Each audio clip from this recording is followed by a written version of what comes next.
Aklıma düştü gözlerin, boynumu büktüm ağladım. Elveda dediğin yerin yanına çöktüm ağladım. Oturduk sanki göz göze, hayalinle ben diz dize. İki çay söyledin bize, bir tütün yaktım ağladım.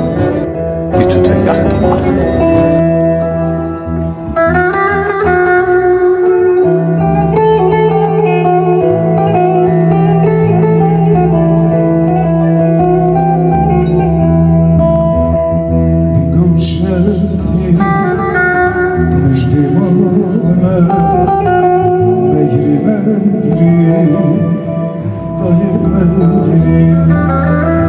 Zeki fıstık Novgandone Megrime giri Dayeme giri Zeki fıstık Novgandone Megrime giri Dayeme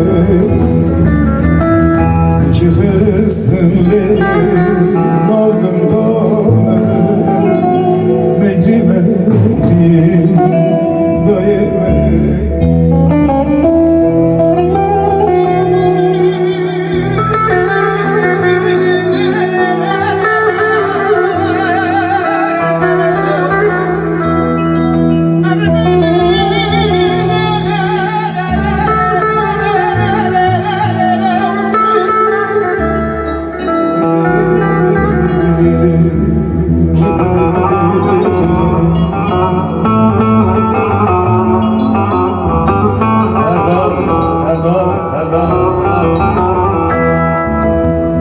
Diyarbakır Müslümanı